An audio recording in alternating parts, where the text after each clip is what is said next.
It's going? Yes. Cool. Is it? It feels like it was just Saturday, like a week ago. Yes. Yes, it was just Saturday a week ago. Precisely 1 week ago. Nut. I don't have the frame lapse set up because it's kind of pointless on something like this.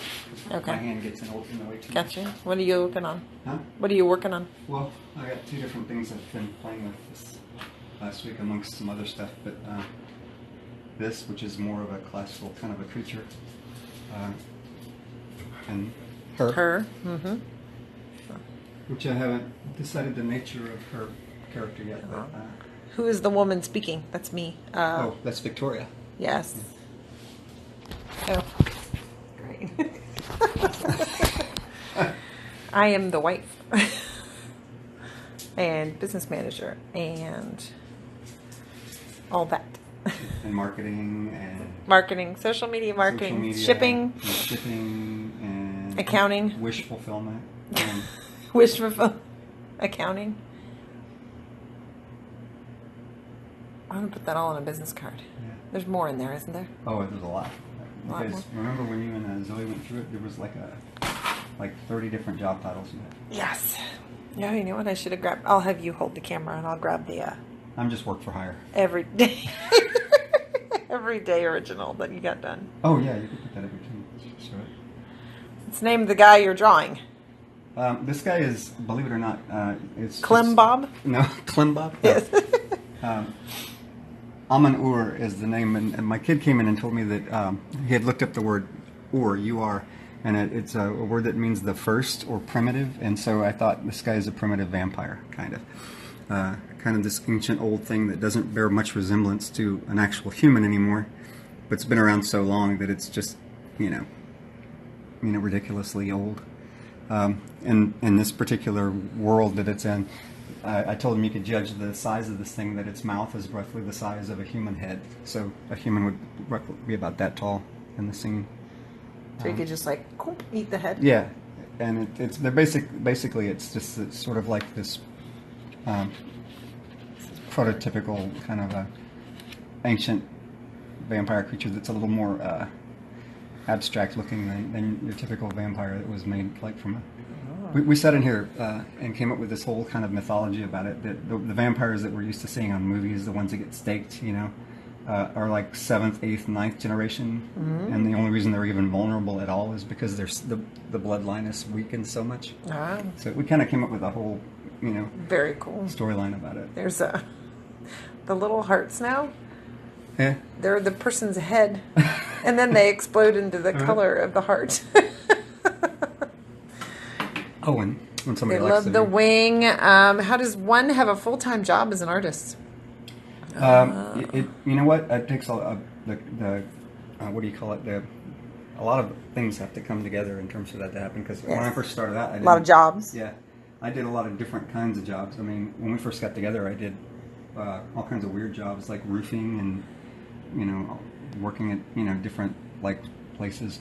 But one of the ways you can that makes it, I guess, a little more manageable to become a full-time artist is to, and you'll hear this amongst any of the business sites that talk about it, is to diversify the different kinds of things you do, yes. so that when one thing is moving slowly, say like contract work, you can jump into another thing, and for me, I've always been sort of like, if I wasn't working on contracts, then I would just constantly work on my own stuff. And of course, don't discount the fact that if you have a partner, that your other partner can sometimes, like you worked a lot when we first got together. Yeah, I had a job out of regular job. Right. Out of the house. I was lucky in the fact that Vicky was. We met in the context of art because we met at an art show at a convention, Dragon Con, actually, in 1988. Mm-hmm. And so the fact that I was wanting to do this for a living was kind of on the table from the beginning. And so we both sort of, like Vicky has done various jobs, but at some point, what was it? Around 90. When did you? Yeah, 98. It was when I quit. She quit working at the other jobs and just started, working on our business. Yep. And it was probably right at that moment was when we both started working on it, was when it started becoming more of a two-person thing anyway, because it was just before all of the the internet stuff started kicking in, because for the first 10, 15 years we didn't have internet for promotion. We were just talking about this recently. When I started, you didn't really even have places where you could just go and promote your work unless you did mail outs like flyers and brochures and stuff. Oh my God. Which is kind of why I love it now. I mean, I know there's a lot of what about it? It froze. Oh, did it? That's okay. All right. There's a lot of people that are my age and older that are very resistant to technology and the changes that happen. I've always been like kind of a geek, techno geek, so I kind of never really resisted it so much. I just didn't really know what to do all the time. But I was always invested in like I was one of the first kids on the block to get a CD burner. Back when they were so expensive, you want to kick yourself for having bought one. You have bought so much tech because I was an early adopter, for a lot of that stuff. Early adopter means not taking ski vacations for us. Well, and I know, I'm to be joking. honest, I mean, ski. It never stopped us from traveling anyway. I mean, that's true. Someone asked, did you ever write beyond giving your images backstories? Yes, I wrote a young adult novel called The Witch's Kitchen, which came out in 2010, published by Little Brown. And I currently have plans to write more. We're actually putting out our book next year. We're going to be putting out the Book of the Covenant, which has a lot of the imagery and stuff that you've seen, but higher resolution stuff that that's yes, that you would buy an art book for. So it'll be a more extensive hardback kind of thing, and there'll be a lot of prose in that as well. What's the paper you're on? This Strathmore this Medium? is just Strathmore. This is not Strathmore Medium Surface. This is actually I don't know if most people maybe haven't even heard of it, but it's Strathmore. Yeah, no, it's Strathmore heavyweight. Oh, okay. It's medium surface, but it's a heavyweight paper. This is too heavy. Yeah, she's too heavy up there. Bring her down here for a minute so you can see her. And this is Strathmore heavyweight? This is just regular Strathmore paper, 400 series. And this is heavyweight paper, which is kind of halfway between a paper and a Bristol. It's a bit thicker than regular Strathmore paper, but has pretty much the same tooth as the medium surface. But it's still Strathmore. It's not super expensive, but it is, it's good paper. Good quality paper. Yeah. So I don't know where to put this now. Pencil. Here, hold on. Here, I'll take it. This chair. Just yeah. I'll be careful. Yeah. And he's using Tombow Mono 100s. Yeah, I had these set out a minute ago so I could show people. But so this is a 6B and a 4B. This is a 2B, which is probably the hardest I usually go, and a 10B, Mitsubishi Hayumi. Mitsubishi Hayumi, yeah. And, this and some erasers are all I usually have to use. And I have lots of other pencils because I like changing it up and doing different things every now and then. But pretty much this is what I work with most of the time. But he has all these other ones. Yeah, well, I mean, there's ink pens in there as well. And there's actually an HB, which is, I hardly ever use HB though. Like, I can do most of what I do with just a straight up. This is mostly 6B. There's a little bit of other stuff in there. What? The dog want to go out? What? That's Izzy. That's Izzy. The dog that... He's just a very quiet dog. He's a rescue pup. But anyway, so that's pretty much what I've been doing this week. I actually don't know where I put the other drawing that I started the last time. The other drawing? What did you start? I'll have to find it. Come on. That I started last week. That was based on that sketch that I used on the light pad. Oh yeah. What was it? Yeah. Come here. I don't know. I just have to. He's messing with you. He is messing with me. Yep. The scary backyard. You know what makes it scary? The mosquitoes. It's true. No, he does not press very hard. Someone asked if you press hard, so you don't press hard. No. When I build up black, it's very soft and gentle, and it usually has to do with using a softer lead and a sharper point. So that's what sharp points are good, is when you go back in and just tickle the spaces between the graphite.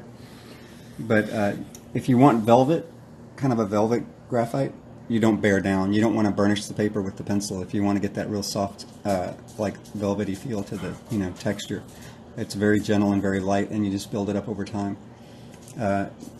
It's more of a classical, like atelier type way of rendering form rather than bearing down and scrubbing in darks. There are occasions when I will do that. If I really know where I want to pinpoint black, I might press a little bit harder. But how long were you on Instagram? Obviously, how long have I been on Instagram? 4 years? It's been about 4 years. Yeah, we were early adopters. When we first got an Instagram, there was a time. Might be longer than that. There was a time where we would get a few hundred people or more, a day. Sometimes a couple. And if I had just done a show or something, sometimes it would go up to, there was a time where we got, for a few weeks. It wasn't long, but there was a span there where we were getting like 1,000 people every 2 or 3 days. Yeah, and then they changed all the algorithms.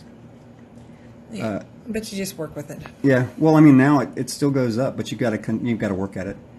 And yes, if you hear somebody say that having Instagram followers doesn't equate to money, that's not entirely untrue, but it's not also entirely true. Instagram is more of a marketing kind of a platform, I guess you could say. Where it has an effect is when I go to shows. The people that come into my booth now say, I follow you on Instagram, and that's where they are introduced to my work. And the only reason that I see them at the show is because, they picked up and started watching what I was doing on Instagram. So it may not translate into direct web sales, but it does translate into spreading your name out there. And to me, it's translated into actual physical sales if you're talking about the business of art at shows that we go to. So, but Vicky's. Yes. Sorry, go ahead. I was going to say Vicky's well more versed in talking about what happens to get more people on Instagram than I am. But, how long have you been drawing? And this is insanely awesome work. Oh, thank you very much. I've been drawing since I was a kid. I'm going to say that when I was a kid, in elementary school and all that what I drew looked pretty much like what everybody else draws. But for some reason, I decided to keep doing it. And I think it had a lot to do with the fact that I was by myself a lot and I traveled a lot. So the one thing I could do pretty much everywhere I went was grab a piece of paper and a pencil and draw. And so I just kept doing it. And so that's kind of my own personal, if you ask, how did you keep doing it through that time? Because a lot of times people draw when they're kids and then they just, they stop doing it when they get older. And they think, oh, you must have, been talented from long ago. And I was like, well, no, actually the stuff that I drew when I was young looked just like the stuff everybody else draws. It's just that I never stopped doing it, and like I said, it had a lot to do with being a hermit. Not intentional. When I was young, my parents traveled all over the country. Mm-hmm. They worked on the natural gas pipelines across the country, and so I traveled. I went to 20 different high schools. Mm-hmm. Let me say this first real quick. Yes, this will be up on YouTube. I'll put it up on Patreon first, our Patreon channel, which is at patreon.com/AllenWilliams, and then I just released another one on YouTube, an older one on YouTube, which is at AllenWilliams Studio. So yes, you can go to sleep and you can watch them later. Yeah. And if you do have a question after the fact, ask it on the YouTube. I usually try to. I answer a lot of the questions, especially if they're about what pencil, what paper, how long does it take, and this and that, because. Well, because we get that question a lot. But, yes, right. But she almost always, if there's a question that's more involved, specific, she'll ask me. I come to you, right? Yeah. He is not doing stippling. It's more of a very light cross-hatching, and there is some occasion where I will, like if I'm in an area and I want to just tweak like the value, I will do a little bit of stippling on top of the texture that I've already laid down. But the paper, if you work from the side of the pencil a lot, which I do, you pick up the texture of the paper quite a bit. Yeah, because the next person asked, do you find tooth in your medium to be a friend or foe with all the precision work? For me, it's always once I started utilizing it, and it started becoming a great friend. Now there's a certain amount of tooth that starts to get problematic when super rough papers take a little bit longer, just like super smooth papers take a little bit longer, because if it's super rough, you'll find yourself having to blend things to make things smoother, and if it's super smooth paper, you actually have to create the texture more than just find it. So I kind of go with that medium, the medium surface Strathmore paper is sort of like the best of both worlds. The Storyteller was on gesso, right? When you were pencil. Yeah. Storyteller, I believe, was on gesso. Yes, which I like working on that too. I know, but you said this is going to take longer because the surface is different. Yeah, gesso tends to bite the pencil a little bit more, so it takes a lot more finesse to get lighter values when you're making a graphite drawing on gesso. Well, you did well. Well, thanks. It just took a while. Surfaces, Strathmore paper. Yeah. Medium weight paper. But someone came in a little bit late. That's okay.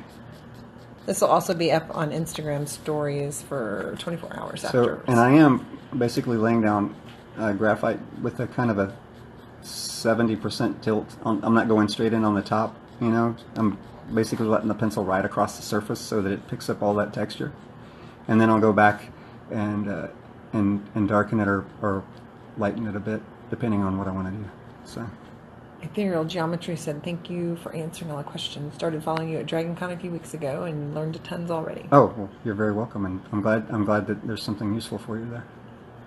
So, but I just this guy just sort of evolved out of the shape of, I started working with this very squarish body, and I don't know if you follow like if you know of Mike Mignola's work. He does these very high contrast and beautifully kind of composed images. And when I think of shadows, it's actually, I have to attribute a bit of that or actually a lot of it to looking at Mike's work, because he really carves the shape up into just what's highlight and just what's shadow. And so that's when you see things that start to drop out, that's his influence on what I do, because I think now in terms of how the light cuts the figure and makes resonance. You used to not do that as much at all. No. You've really started doing it recently. Yeah, and I feel like it helps a lot. I mean, I'm not opposed to telling people about the influences that I've had. I know some people for whatever reason don't want to talk about it, but there's a lot of different artists that floating around in the background of my head. When I first started, I would emulate as many people as I could. I used to love to try to there was a time when I tried to do work like Soriyama when I was doing pinup stuff.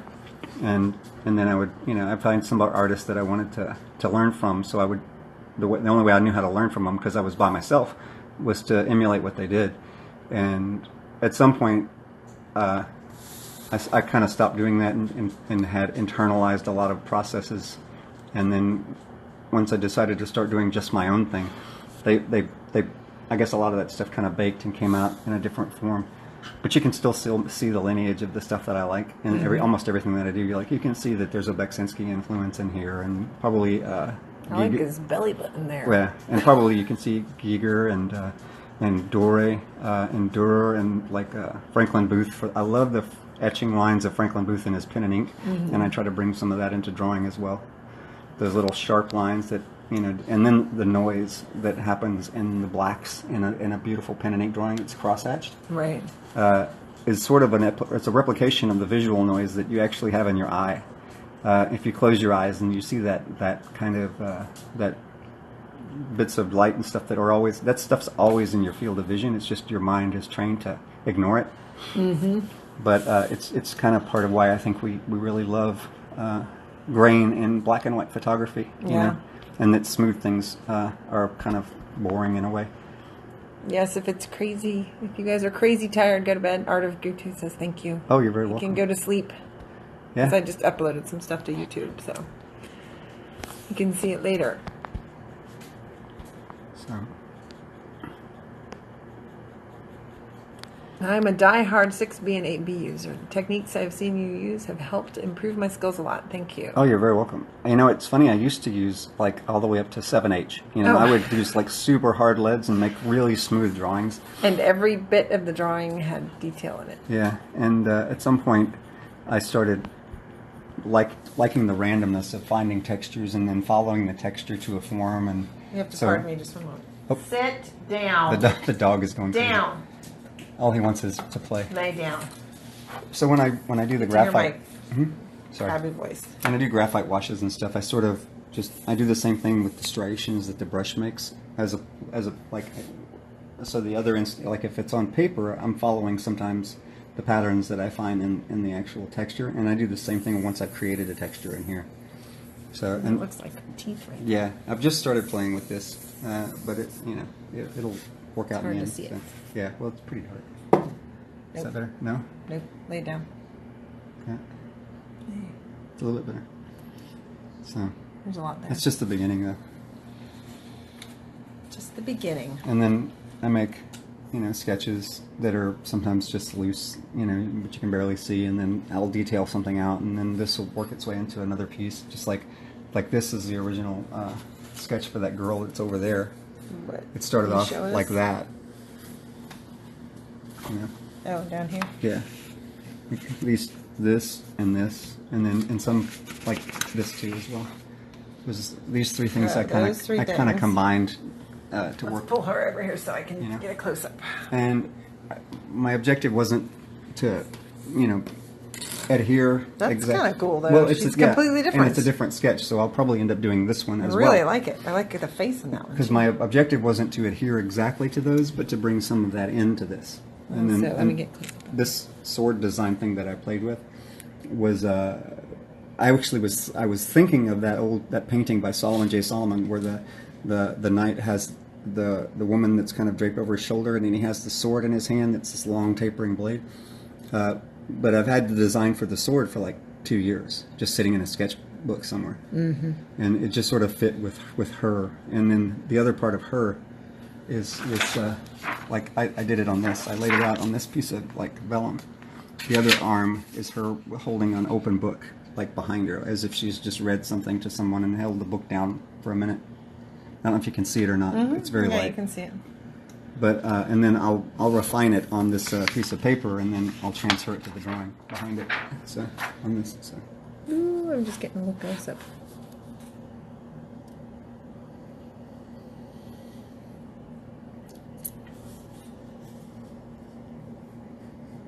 So She is pretty cool. here, I'm gonna grab my EDO piece real quick too. Ah, While you're moving that over there, I'll grab the EDO when I'm showing that too, because that's it's interesting because it's more. yeah, it's someone more- asked if you would do some of the graphite washes on one of the lives again. Yeah, I'll do it. We'll do it next time. Next time? On the next one. The next place we're going to be is LuxCon. We'll be there for the showcase, which is like showcase is Friday and Saturday, the 19th and 20th of October. We will be there soon, All right, come on. which is in Reading, PA. So this is the piece that I was working on that I did. It's coming up tomorrow on the EDO, Everyday Original. The girl that was the reference for this was from a photo set that I took like 10 years ago. It was at the very first IMC. And her name was Taryn. And I've had these photos for forever, and it just occurred to me as I was working on this that she was the right, that this photo was in the right, it came out in the right place at the right time. Yeah, and the white is actually just the white of the board. Right, which I've masked off. I made a stencil. And then I masked it off and then used an electric eraser to erase out most of it. And then went back and started hitting it with an abrasive eraser. Right. Let's see. I'm backing up on some questions. Yeah. Okay, yes. Have you ever had your work turned into a 3D model? No, but we're talking to some people about it. I've had people do it for fun as an experience, and then I have a sculptor right now. Mark Newman. Mark Newman is sculpting a low relief sculpture based on a figure piece that I did called the Oracle, and Oh that's yeah, that's beautiful. looking really good. And I've had some people, like I think there were 2 or 3 people that made 3D like zebra sculpts of Jack. The head that Oh yeah. the head I did, it was called Jack. For your personal demons. Yeah.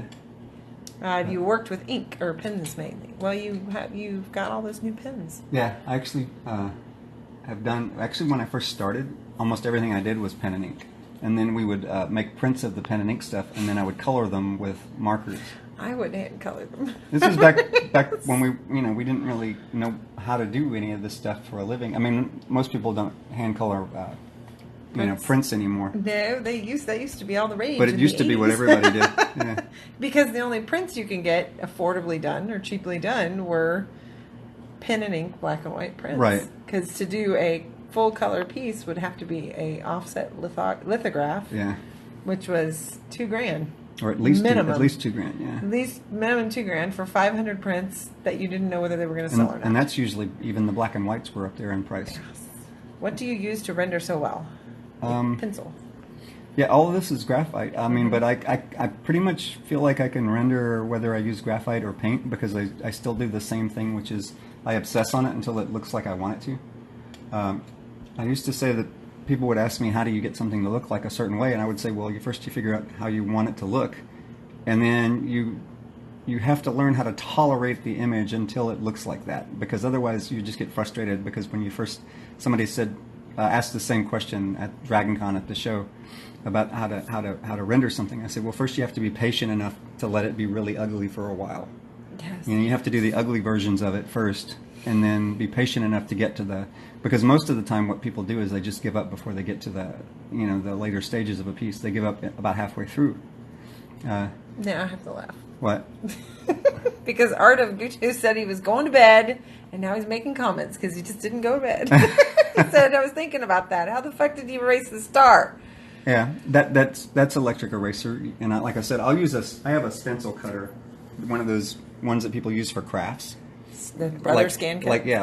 Mine's a scan to cut, but people use the crickets or the cry cuts or whatever they call them, and I just actually make my own outlines and stuff and have that thing cut the stencils that I want to use, and I'll use those as erasing shields. Yes.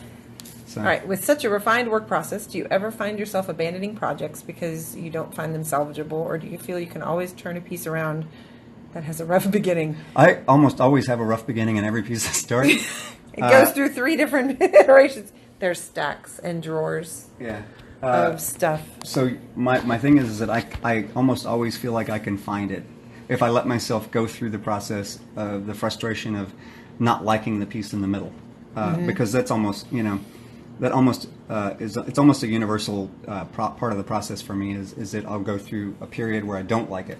This piece is more of an exception than the rule, because I knew kind of what I wanted to do from the beginning, and I just started and it went from one place to the other. I even know what the background's going to be because I've already had it in my head for a while, and I already described it to Vicki earlier today. Yes. But that happens a lot. Well, it happens, but it's not visible that often that I work that way, because like with something like this, I had no idea what this was going to be before I started. Right. It was really stream of consciousness. It was only when I got to a certain point I went, all of a sudden this is what I see there, and then I sort of let that happen. Same thing with this. I didn't really start with an idea with this. I started with the motivation of exploration. But there's nothing. You haven't done anything there. Not yet. I mean, other Not than much. the powdered graphite. I did right? all this. This is all stuff that I've worked into. The part that you said looked like teeth and an eye is stuff that I made happen so far. Gotcha. So all I usually have to do is find the edge of something that interests me, and then I can build. I do the opposite of what most people do, and they compose things. I just sort of like let compositions sort of happen, and there are times when I have to. Then it doesn't work, and you have to start over. Then I have to go like, okay, for instance, for this piece. As I got to this point, and the only thing that now that I look at and I go, oh, I wish I'd used a bigger piece of paper so I could get to these feet, because these feet will be cool. Because you love feet. I do. You actually love But drawing I've also feet. already decided to redo this again at some point on a bigger piece, and then to make it even more of what it is now. So I'm actually going to redo it at some point. And I do that with everything, though. I don't let myself stop just because something isn't working. If you've been following some of the work I'm doing, the idea of imperfection is a big deal for me. And that nothing has to be perfect in order for it to still be good. Right. You know, what is it they say? Perfection is the enemy of the good. Right. I think that if you stop expecting your work to look perfect and just expect it to give you something when you do it, that's what you look for. Is what is it giving you? You know. So Kenneth, you asked if there was if he draws free form or if there's a brief behind what he does. When he works contract, he has an idea of where it's going to go, because then he does a sketch and sends it to someone, and so they can approve it for him to work further. And for instance, I have some magic card stuff that I have to do, and they send me a description of what's happening in the card, and so I have to make that happen, and that you just can't. I can't just free flow that. I have to actually go through the iteration process of sketching for that. Right. Only in my own work do I really just throw things down. It's just like in my own work, I'm a lot more confident because I know that I'll find what I'm looking for in it. Right. But no. when I'm working with somebody else, I don't at the beginning like know exactly what they're asking for, so I have to show them options so that we can narrow it down. Did you work on the Hellboy movies? No, not No. the previous two. And what do you think about the movies that are coming? Okay, I didn't work on 1 or 2, but I did work on the Hellboy reboot that is coming out. Yeah. And Did a little bit of work. From what I've seen, it's going to be pretty awesome. I mean, I haven't seen much, but because none of that stuff is really available even to us who worked on it. But what I've seen, it looks beautiful, and it looks like something I think even the fans of the first movies will like. Yes, and Linda, she said, it makes me feel so much better. The middle is the middle is always the hardest part. Yeah, you know what? There's I think even like a bit of age-old wisdom from other artists that say that it's the first 10% and the last 10% of a piece are the most interesting for the artist to do. Everything in the middle is the just, middle it's just getting it 80% done. of the. Yeah. Have you ever worked on concept art for games or film? Yes. I did concept art. I'm gonna disclaim this a little bit. I haven't done concept art for the kind of games that I feel like I'm suited to, but I have done concept art for mobile games. As strange as that sounds. Yes. And then a bunch of films. Yeah. And several films. But like I said, I've never really done it for like console games. Like I feel like stuff like Doom and maybe even a little more esoteric, like that new game that's coming out. I think it's called The Stranding. It has the guy from Walking Dead in it. You are looking at me like I should know what you're talking about. Well, I feel like that would have been fun to work on. Stuff like that would be fun to work on. Oh, Inkatek said, wait a minute, you drew magic cards? Yes, he has drawn magic cards since Ice Age. Since the second set that came out. 1994 or something? Yep. So, now if you can find all the different magic cards he's done. And they're under a slightly different name. Nope, don't tell them what the names are. You'll have to find it yourself, but the last name's the same. Yes. But it looks so different than what I do now. It's hard to... It's okay. Yeah. Do you ever use blending tools? Do you also use blending tools a lot on your graphite pieces, like brushes and etc.? I do. Brushes are very subtle, and I like using them a lot. And I use the tortillas, the blending stumps, and then I use these little sponges sometimes. Not on something like this. Usually it's on smoother paper that I use blending stumps. And on this stuff, because I'll use it on the real smooth gesso board sometimes. Mm-hmm. But on this, it tends to make things look a little too smoky. Has she been sprayed? Yeah. Oh, yeah, she was sprayed. On this, it'll make things look a bit smoky and marshmallowy. So I avoid that as much as I can, unless I've decided that I'm going to do it, and then render back into it a lot. Right. Because you don't just use a blending stump and leave it that way. Because then it looks like you used a blending stump. Well, yeah, because then everything looks soft. The key to me, the key to blending stumps, at least the way that I use them, is that you use them to get that subtle, very smooth, tone. But then you have to work back in them to look like they're still a part of the rest of the piece. Right. You have to give them a texture, at least some kind of a texture, to make it look like it's fitting in. Sorry. Death Stranding. That's it. They all knew it, but of course. And I believe there's another Lovecraftian game coming out now. I'm not saying that I would do any better than the people who worked in it, because there's some pretty beautiful art out there in the gaming industry. I'm just saying that those would have probably given me a different experience than, say, working on a mobile browser game that was set up to be like I don't know. The ones that were the most frustrating for me were the ones I worked on that were casino games, because I'm just not into that at all. Yes. But what? Let's see. And I did a lot of work in for White Wolf for a lot of that stuff. Yeah. White Wolf. That's when I first started. Did you do Steve Jackson? Steve Jackson games at first. Yeah, I did. Steve Jackson games, if anybody knows them. Car Wars was one of the first games, and I don't think anybody would associate me with drawing cars, but that's the first game I ever worked on, and those are tabletop stuff. Really? Yeah, you remember that better than I do. Well, at one point I had everything in a book. I worked in Dragon magazine back when it was still a magazine, physical magazine. Yes, we're a little old. Where do you pull your inspiration from? Matt Black wants to know. Okay, this is the question that people do ask this question a lot, and my most honest and direct answer is from everything that I watch and see, because I have really, apparently, according to my wife, I have exceptional recall. Like we were talking about a movie, that I had seen once about 30 years ago, and she was like, I've never. She forgot we even had watched the movie. Oh yeah, and he's like, oh, and did you remember in the goat with this and that? I'm like, I don't even remember the movie from like 2 months ago that we saw. So everything I've ever seen goes in. Everything you've read, every audiobook you've had. Right. Stories do it quite a bit for me. Oh yeah. I love, like right now I'm listening to It, on the unabridged version of Stephen King's It on audiobook. And the one thing that everybody always complains about, the part that's so abstract about the turtle, is to me like one of the most interesting parts of the story now, because I know the rest of the story, but the one that they leave out of the movie, the one they leave out of so far both movies, was that part that they were getting this extra, help from this divine being. Yes. And but that's a tangent. But yeah, I listen to a lot of audiobooks. I read that in 9th grade while you're rereading it again. Yeah.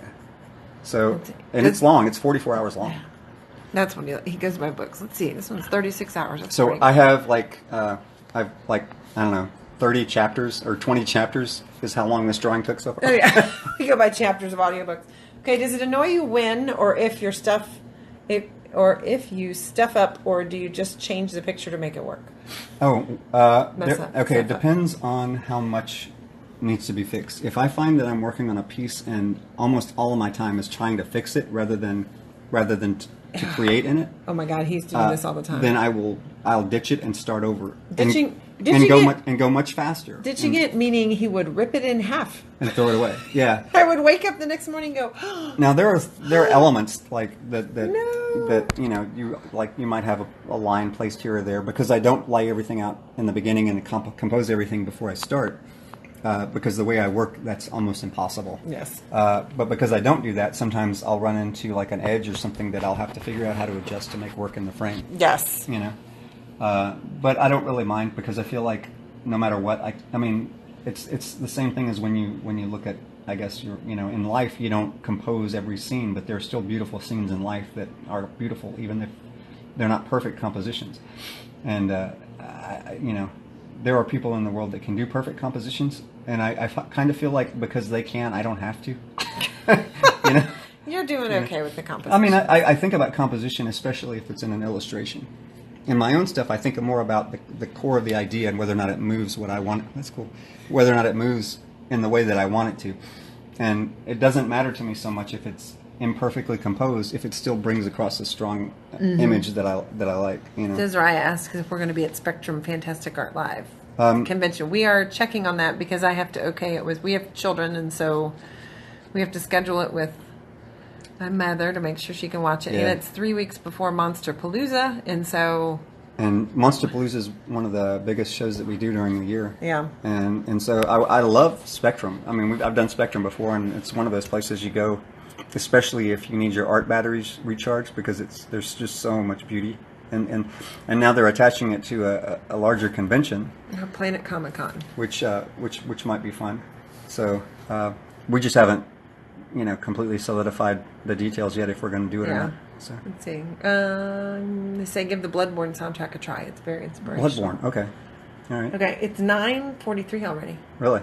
Remember, we did not work on the Twitch channel this week. No. But the Twitch channel is going to have the same handle as here on Instagram, I_justdraw, which it's up there. There's only one little short video, and I am actually recording everything that's going on right now as an HD video. That's what this camera is up here. Yes. With audio and everything, you can hear the answers to the questions, but you won't hear the questions. You're saying them, so they'll hear that. I'm reading the questions out, so. I guess you will. So that'll go up too at some point. See. Have you done any book covers? Is that still a thing, or am I just old? No. It is book covers. Book covers are still getting done. Tor does a lot of book covers, and it's been a while since you've done some book covers. I did a few book covers for Tor, and I'm actually working on. I'll tell you when I can, when the project is solidified. But I'm actually working on doing an illustrated book. Not fully illustrated. There's only I guess 6 or 8 for a special edition of something, and I'll tell you when I can. Yeah.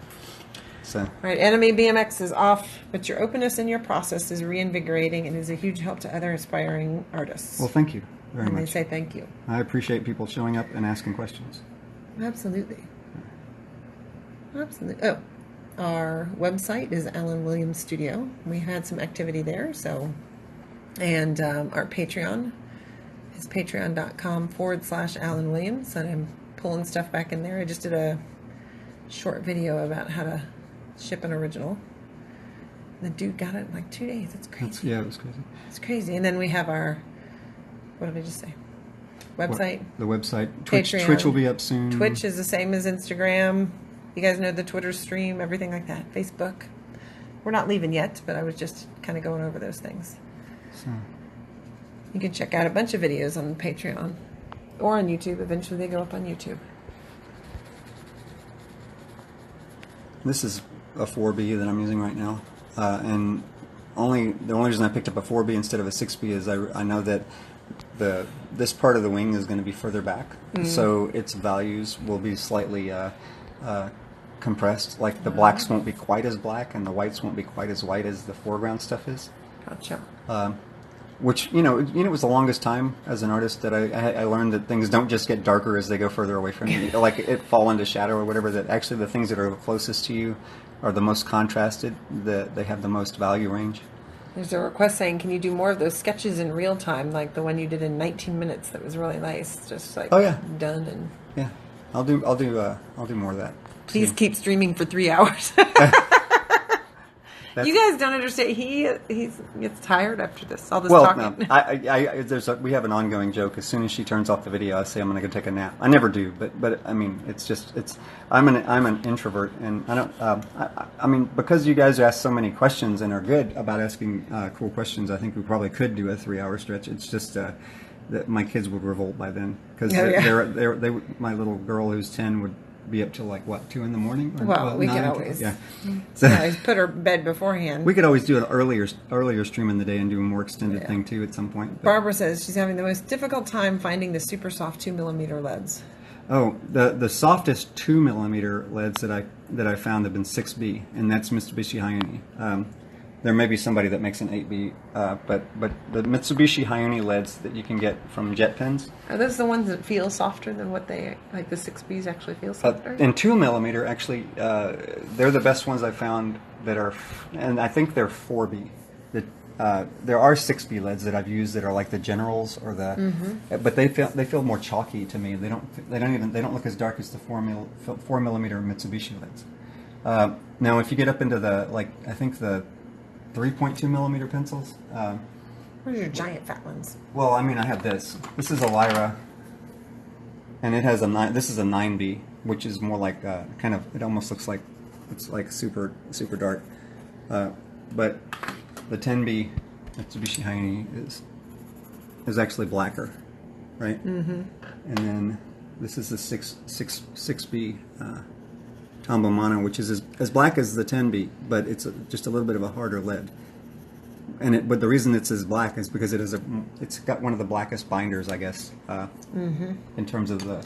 You could talk about pencils all day, you guys. Yeah, but that's a pencil. In terms of mechanical leads, you don't find the tiny mechanical pencils don't have much beyond 4B as far as I can see. It's probably because they fall apart. They break. The wooden pencils go up to 10B. The mechanical pencils will go up to 6B, but it's the 4B Mitsubishis are the ones that are the darkest. Unless you're using like what is it? These larger 5mm, you can get a 6B and a Koran Dash kind of lead for that. That's pretty dark. It's not too bad. And here's the thing: there's like two big, huge drawers behind me that are also full of pencils. I have the Faber-Castell pencils that are like, but those tend to be much harder. Blackwings. You have Blackwings. I have Blackwings. The worst is when the Tombow Mono 100, the 6 and 8Bs show up in the kids' the regular pencil box outside, and then the kids start to use them because they break. No, they can't. You can't erase them. Oh, that's true. You can't erase them with regular erasers. They don't erase that well if you press down too hard. Yeah. Have you tried any 6B Faber-Castell? Those are the green. Any of the pencils that you end up getting familiar with will work. It's just what you become familiar with. Because I mean, a black in a piece is relative on a page to what the rest of the values are that you use. So if you look at this, obviously it's not black because this pencil is black. And if you look at the gray, it's not black, but it reads as black in the piece because of the way you structure it, right? Right. So if you control the grays in your piece, you control your values. then you can use whatever pencil you get familiar with. Right. You know, Even a it's regular old 2B. Yeah, and it's just all about controlling the value. And the other thing is not leaving too much white on the paper, because if you leave white on the paper, then you always have to have that white as your highest point. You know, you can't control it as well as like getting rid of all the white and then going back and setting the white point where you exactly want it. This guy has some white highlights on him right now, but I'll probably end up getting rid of most of them, because in flesh in general, it's never going to be as white as whatever the whitest is on your paper. And you're saying white, but what you mean is the background of the paper background. Yeah. Right. Yeah, the paper, the background of the paper, this is whiter than, even my skin is way darker than the white of the paper, right? Right. And if you were to draw, a lot of people, the first mistake they make when they're drawing physical form is they leave too much white in the body. You know, because you go back and look at some of the Russian drawings, Academy drawings, and those atelier drawings, and you'll realize that there's almost no real white on the board when they're done. You know, unless they're doing like a vignette, and then it's, you know. But the flesh itself, I mean, even the highest value, if you're, you know, have the highest, palest value of skin, it's still going to have a value there, because even on the highest value of skin, there's still a highlight somewhere. Right. And so you still have to account for that. But anyway, that's just technical stuff. But Barbara says she has the one you told to grab the 6mm sharpener for. oh, okay, that's cool. What's your opinion of the Derwent pencils? Derwent? Yeah. I have used Yes, Derwent. Derwent's just, they're fine. They're great. I actually have some over there. I have some of just about everything somewhere, and I tend to, you know, to try a lot of different things, and I've been sticking. I don't know why. I guess I stick with the Tombow Monos, like I said, because they tend to be a little bit darker. 100s. The Tombow Mono 100s. And I use them way more than even the Mitsubishi. I use the Mitsubishi 10Bs when I want to bring out this real texture a lot. But the Derwent pencils will do it too. You know, any of them will do it, as long as you, like I said, my opinion of most professional grade pencils is that they're interchangeable depending on what you want to do. Right.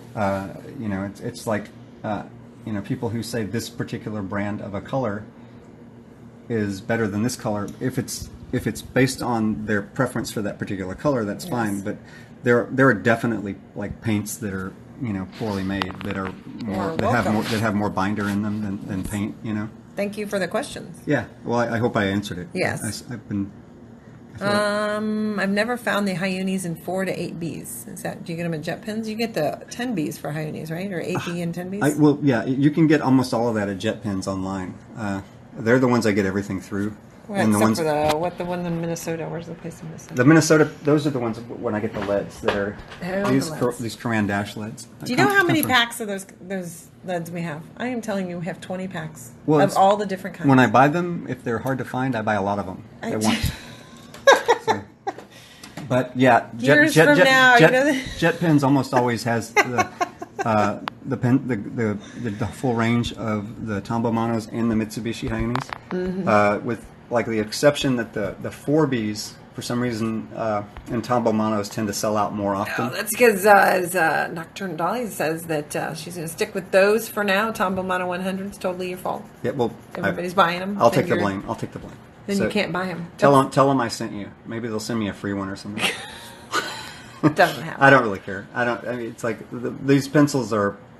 I guess they're about $2 a piece, as opposed to $1 a piece for some pencils. But Tombow Mono 100s is what he likes. Yeah, they have a 100 behind him. Yep, and it'll have a plastic tip here instead of a wooden tip. And the difference to me is that the ones without the 100 behind them that have the wooden tip on the back are a little more chalky, whereas these feel a little. Okay, now I do have to say this. Yeah. First of all, it's 9:54. We're going to go for another 5 or 10 minutes, but you're the kind of person that goes, oh, you know, the humidity is higher, and I can feel the difference in the tooth of the paper when the humidity in the house is higher. If it's high humidity, and I'm like, oh my God. Paper swells when you work on it, and I can feel it when I draw. He's like, I can feel the difference in the humidity. We have to keep the house at a certain temperature because we can't just We don't have to. I just notice when it's not. Oh God. You're making me. Cough. It's funny. We do not have a hermetically controlled environment. Oh no, God, no. There's bugs all over the top of your booth or your table. I know. Here. Yeah, I have centipedes that crawl across my desk at night when I'm not in here. But I can just notice the difference, because where I first noticed that was when I would do a completely smooth area, and then I'd come back the next day and it would look rough, and the only difference was that the humidity had changed and it had moved the little finite pieces of graphite around. Or you're crazy. Yeah. Could be that you're crazy. I am neither confirming nor denying. No. It's a little bit. No, actually. And I can't stand it when... But obviously humidity has an effect on art, or they wouldn't have humidifiers in art galleries. It's true. Blah. No, it is. And we live on the Gulf Coast, so it's like a steam bath, since it's like, it was 90 here today. No, well, it's yeah, like it was swimming. 90. It's like swimming when you walk. I don't walk outside. I don't go outside very often. But we went for a walk tonight. You're not that bad. Yeah. But it's just very, very moist everywhere. And if I turn the AC, I like to keep the AC at 72, which is cold for most people. I like 71. Don't fuck with me. Stop fucking with me. I don't like even No, numbers. you have to put it on an even number. Oh, thank you. Somebody said something about the dragon-like details. Mm-hmm. I appreciate that. I wanted these to look like fingers, kind of like if it were sitting there, that it would just kind of be draping it. The wings would be sitting like this, like it's just holding it out. Yes. Kind of relaxed. Yes. Yeah. They said, thank you for doing the live feeds. Joe Beth said, they're the only artist interaction she gets right now, because she's kind of housebound. Well, you know what? Me too, kind of. I mean, we have a lot of artist friends around here, but I don't really get out very often, and this is my social interaction for the week. Yes. Unless Vicky makes me go do something. Like, we went to a concert last night. It was pretty cool. It was some classical music, pianists and stuff. It was a four-hand. It was for four hands. Music written for four hands. Right, yeah. four-hand piano. So. That was nice. So. Everybody's saying thank you. Oh, you're very welcome. And so, we appreciate you guys coming. And just so you know, I'm going to say this. My friend Daryl, who is either listening right now or not, always critiques me after the end of the video. He'll send me a text and say, that was good tonight, or that was bad It's tonight. like Maeve's class. You can either have a smiley face or a frowny face. Right. You should start sending you smiley faces or frowny faces. So he may be, he had to relocate for a brief period because of the hurricane. Yes. But so he may not be watching tonight. All right, Lord Jojo says, I have a lot of things to draw, but when I take the pencil and paper, I forget everything like it's exams. Oh, How I do can that. you solve that? I do that. I'll sit down and have, like, especially if I'm in the middle of a contract that's frustrating me, I'll have all these ideas of stuff I want to do, and then I'll finish the contract, and then I'll sit in front of a blank piece of paper for 3 days. Until your eyes bleed. Yeah. That's standard operating procedure for me. It's just I just stick with, like I said, I stick with it. I sit there and I go through that 3 days of being frustrated and pissed off until I get to something that I want to do. Bye people that have to leave. People are having to leave, and that's fine. Thanks for coming. Thank you for coming. You know what? And all of the names, some of them I can't read them fast enough. Well, we appreciate everybody that shows up. Yes, absolutely.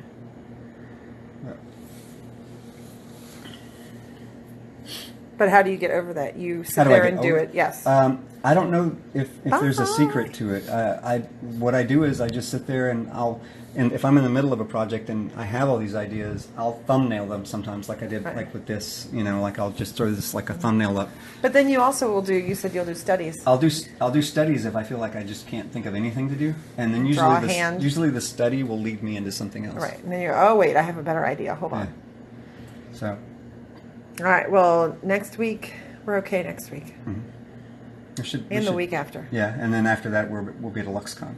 Yes, we'll be at a LuxCon October 19th and 20th, Friday and Saturday for the showcase, and that's just from 8 to 9 o'clock. That's in Reading, PA. So if you're on the East Coast over there, I know the hour has gone very quickly. It'd be cool if anybody could come by and say hi at a LuxCon. It's a great show to see original art as well, by the way. Not just me. There's a ton of beautiful, beautiful art There's there. a whole bunch of people. And the show actually goes for 5 days, and then there's the showcase, which is just Friday night and Saturday night. And we're just going for the showcase this year. Again, and then we'll do it. We're doing a small show here in town in November. And Oh, that'll the be it the for Peter the year. Anderson Fair. Yeah, the Peter Anderson Festival. So, and That's we'll, usually where people go, "What is yeah. this?" But we'll still be online. We'll still Yes. be here. You know. So. Yes. When are you guys visiting Europe? I don't know. Oh, I wish soon. I would love to go to Europe anytime. Oh, I'm happy and lucky to have time to watch your live video again. Thank you very much for coming by and seeing us. Seeing us. Definitely. At one point, somebody asked us to do a thing in Italy, but I haven't heard from them lately, so I don't know if that's going to happen or not. Yeah, But it would be nice. We would love to. You're going to have work over in Italy, a small piece, and the small works show in Italy, but I don't know any details of that. That's I think in January. oh, And that's then the show Travis Lewis is putting together. Travis Louis Louis is putting together. Yes, Yeah. and then there's you'll have some work over next summer at Be an Art Gallery in Australia. That would be awesome. Yes. I've followed the Be an Arts gallery and gallery posts for a long time. Yes.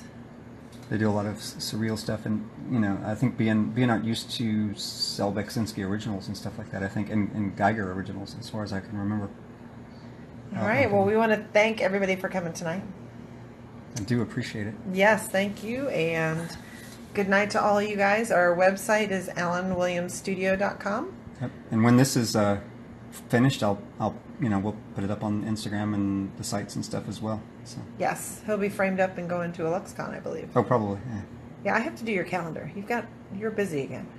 You're busy through the end of I the know. year. I can't say I've yes got, to anything I've got else. some contract work. No yes. No yeses. I'm also working on some film stuff right now, which is I cool. know. He keeps saying yes to everything. All right, guys. Our website is Allen Williams Studio. Our YouTube channel is Allen Williams Studio. Our Patreon is patreon.com/Allen Williams. And that's where the videos go up first. I've got a stack of them that I'll be putting up about every other day this week. And then Facebook, we still have Facebook if you want to follow us there, and Instagram, of course, Twitter, and possibly Twitch soon. Well, and the Twitch streams, you'll be able to go for longer. Yeah, and we do have it. I mean, we have the account set up and everything, Yes, and we just the haven't account gotten is- into the habit of posting Right. or appearing on it yet. So. Yes, that account is at I_just draw. So we will see you guys later. Have a good Saturday night. Thanks. Draw something, create something. Yeah, just a little bit. 10 to 15 minutes a day is all you really have to do to get back into it. Exactly. And we will talk to you later. Yep. Say goodbye, Alan. Good night. Goodbye. Have fun. Yes, have fun.